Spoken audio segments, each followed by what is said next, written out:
Unafraid Show, Reister or Wrong. It's your boy George Reister here today. Per usual, you know this is the Unafraid Show, where you come to get the truth, the way, and the light. The power of truth is what leads us here at the Unafraid Show. Got a bunch of really good things up for you guys today. And you know, as always, please leave a comment, share the feed, like the feed, tell a friend about the Unafraid Show, and email your questions, comments, or whatever it is to unafraidshow@gmail.com. Then also download the podcast per the usual on iTunes, TuneIn, wherever you can find podcasts, you can find the Unafraid Show. What we got up for you guys today is this. So Donte DiVincenzo, who was the star, who was the absolute star of the game last night. He was the star. He tweeted, some people dug up some tweets that he sent out in 2011. A lot of people are upset about it, and I'm going to share my thoughts about those because that goes into a deeper level because he used the N-word a bunch of times, quoting rap lyrics. So is he racist? Should we be mad at him? He just got most outstanding player of the tournament. Should they take it back? The other thing that we got up is Laura Ingraham. Laura Ingraham is on quote-unquote vacation right now, just like Bill O'Reilly, Hannity, everybody else at Fox News. Now, is she keeping her job? Should she keep her job? And why are people so upset about her comments mocking David Hogg? And she needs to apologize, but she didn't need to apologize to LeBron James and Kevin Durant and every other athlete for telling them to shut up and dribble. And also, can white people use the N-word? So where we're going to start today is your boy DiVincenzo. And this kid was absolutely fabulous last night. He was an assassin. The kid was marvelous. A little bit of highlights for you. The kid was spectacular. Got the most outstanding player of the tournament. And what do people immediately do? They get to digging through his social media. Digging through his social media. Oh, he used the N-word. He quoted Meek Mill lyrics. He said he's guarding, I'm balling on these niggas like I'm Derrick Rose. So there's multiple levels to this, right? First of all, he's an amateur athlete. He's 21 years old, just scored 31 points, a soulless assassin. His teammates love him, great win. But what are we talking about? We're talking about today his 2011 tweets. First level to this is this. Yes, he's an amateur athlete. He's not a professional. And digging through his social media is 100% foul. 100% foul. And then when you come up with is 7-year-old tweets, yeah, you have to be able to separate somebody's accomplishment from who they necessarily are as a person. Because you cannot like somebody all you want to, but you can't sit up there and take away their accomplishment. Prime example, Harvey Weinstein. Despicable man, scumbag. But was he great at making movies? Picking movies? Yeah. Picking cast? Yeah, he was. Aaron Hernandez. People were upset that the NFL put him in the in memoriam. They were upset that, oh, well, he's a murderer. Yeah, but he was also an NFL player. Like, you can't take away his accomplishment because somebody did something wrong or you believe they did something wrong. You can't take away their accomplishment. Same with this DiVincenzo kid. And then when you get to digging through somebody's tweets that are the second level of this is it's tweets from 7 years ago and he was 14 years old. 14 years old.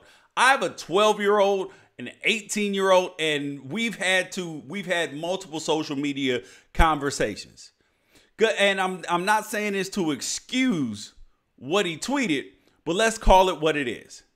He's either racist, right? Which could be true, or the more likely scenario, he's a white kid from Delaware who likes rap and wanted to show out and be cool to his peers. Because they want to be able to say it. They're like, oh, yeah, you're not supposed to say it, but I'm going to say it. I'm this, I'm that. I'm going to tweet this. They want to be down and they want to sing Drake, Lil Wayne, Meek Mill. They want to do that. So I think that that's the more likely scenario for this kid. But the question is this. So I played at Oregon. I'm a quick story. I played at Oregon with a guy from a major metropolis, a big city, white guy. He grew up around a bunch of skinheads. And he said that this is my junior year there. And he told me, he said, George, you know what? When I first came here, I had a whole perception of black people in general. I was told all this when I was young.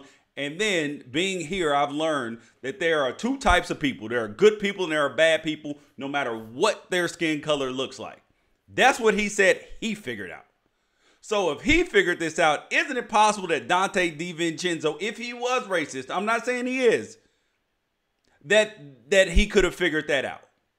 So us judging adolescents' tweets like they are grown-ups, completely foul. I'm out on that. I'm out on that.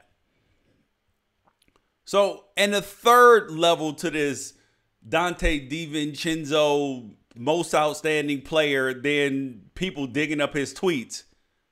The second thing is, another example somebody, Kurt just sent in was Ty Cobb, one of the greatest baseball players of all time, but he's also a scumbag of a person. You can acknowledge both things at the same time. The third level to this is it okay for white people to say nigga in songs? Is that okay? Is that okay? Because the question is this. I mean, because I play Fortnite. I'm on my Xbox sometimes, and people and kids literally get on there and say it because they want to be cool. They're trying to be down, or they are trying to be offensive. One of the two. I mean, think about this. Think about this. We as black people, I know a lot of people aren't going to be happy with this. They're not going to be popular. This is not going to be a popular take, but here's the truth. Is that we as black people, we have used the word so carelessly and flippantly in music and in real life that it's become part of the culture. And I am a person who uses it. So that's the truth. And that hip hop culture is real. It is not, it has no color lines. It has no race. It may have originated with black people, but hip hop is the most popular genre of music in the United States. It crosses all color lines. When you go to stadiums, what do you hear? Hip hop. You're in restaurants. What do you hear? Hip hop. Clubs. What do you hear? Hip hop. I mean, on television, that's why you see news anchors dabbing. That's why you see so many of these ethnic colloquialisms that people say. I mean, you see people on the news, look alive, because it's hip hop culture. It has no color. It transcends all of that.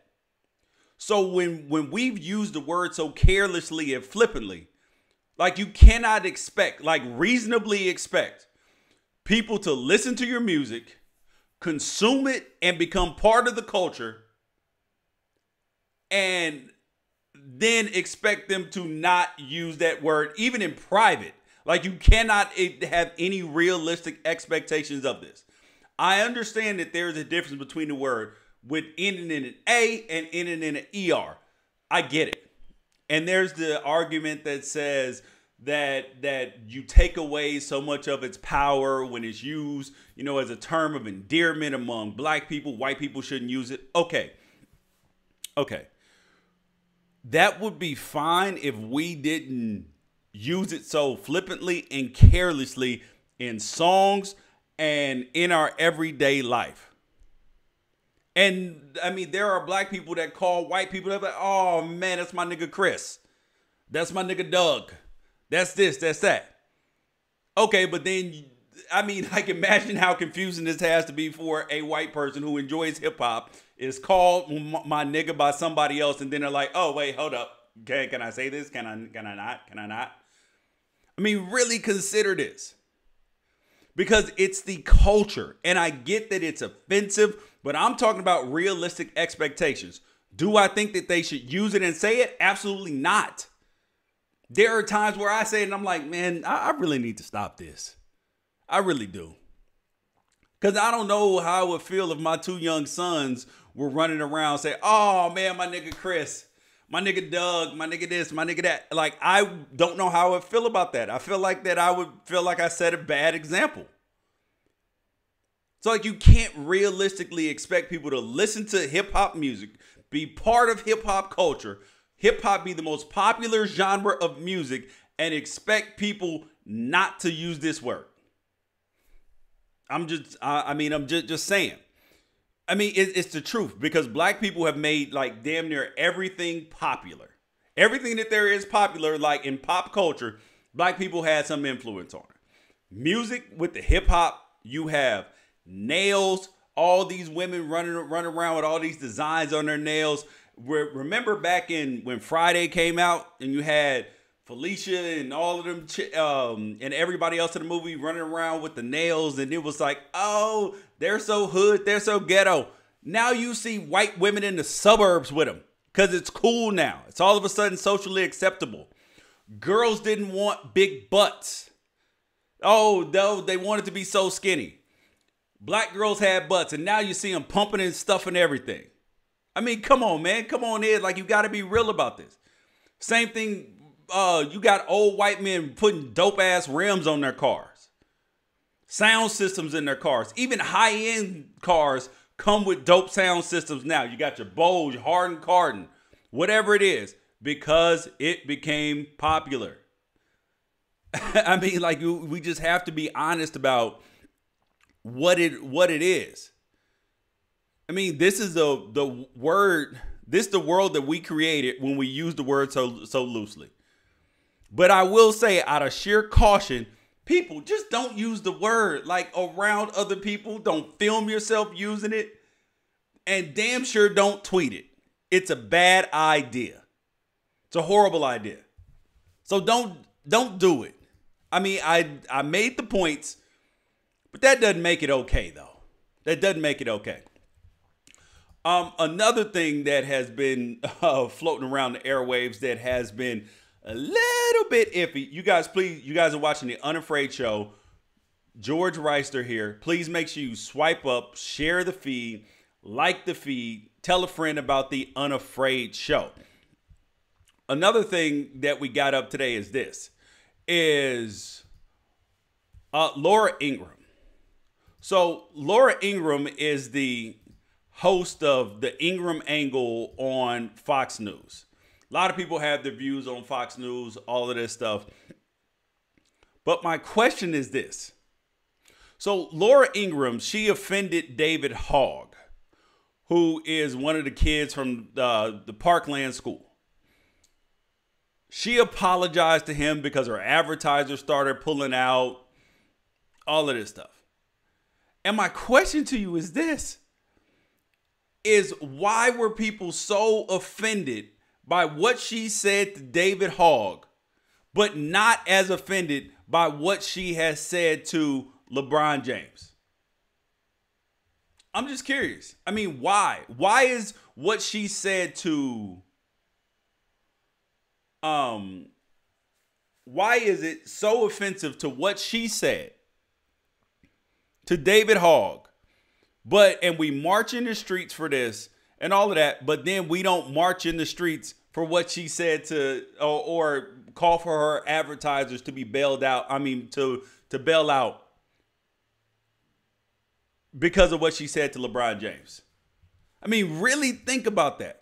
I mean, her veiled racist comments in one area were, you know, they were a big deal. People talked about it, but there was no mandate for an apology.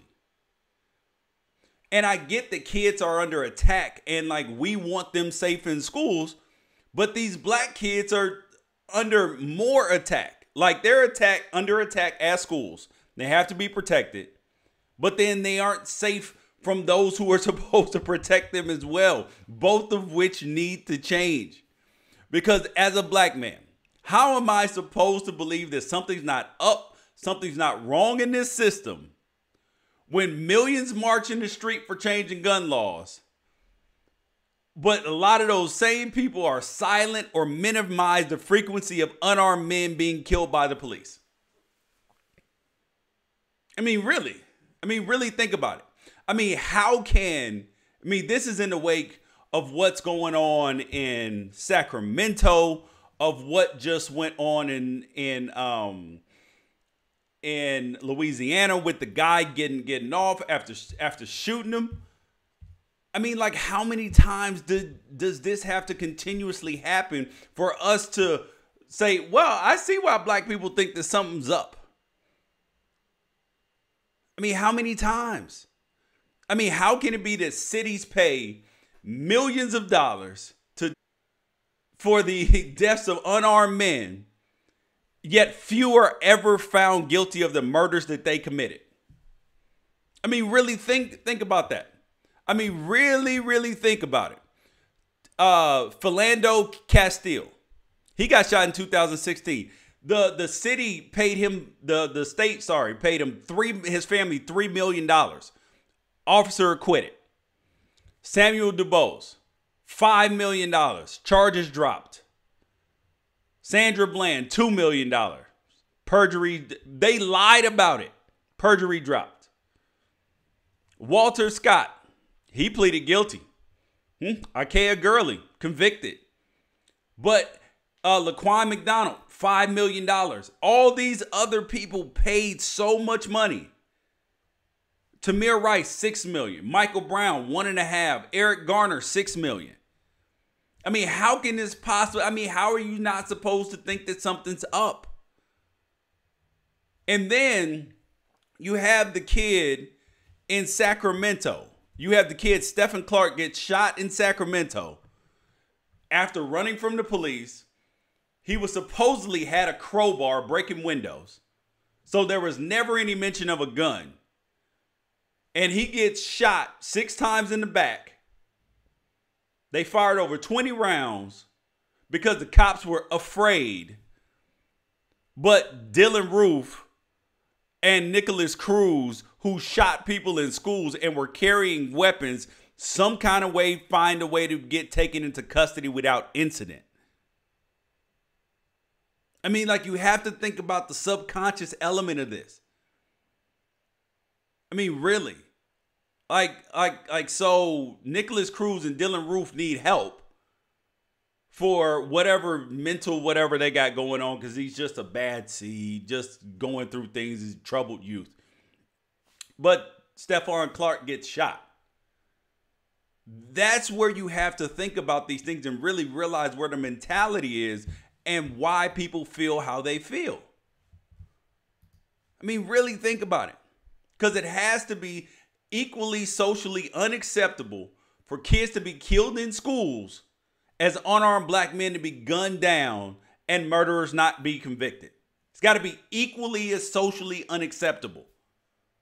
The problem is that one makes people uncomfortable because it makes them feel like, oh, well, if I disagree or if I have a thought about this, then all white people are racist. No, man. No, that's not what that means. It just means speak up. And the question that I think is actually interesting that has been posed recently is how to change this. Is maybe change the laws about what they tell the police officers, which is now currently it's you can use deadly force if you are in reasonable fear for your life. Okay. And the proposed change to the laws would be that if there's no other option. I actually like that. But then they say, oh, it's going to create too much gray area. How is there more gray area than saying I have fear for my life? I mean, dude, I could make up fear, or I could have some unreasonable fear. And it's like, okay, did you have any other option? If you had no other option, okay. That's just what it is, man. You guys are watching Unafraid Show. George Reister here. Please send in your comments, unafraidshow@gmail.com. Download the podcast. If you missed us talking about Donte DiVincenzo earlier, where he tweeted the rap lyrics. Go back, watch it again. It was absolutely good comments, great people weighing in on it, because these are things that matter. Like, these are things that literally go on in our community, in our lives, and we sit up there and ignore it, because this is the power of truth. This is what the Unafraid Show is about. Thank you guys for joining me today. Appreciate your time and your energy each and every day. We'll be back tomorrow. Peace out.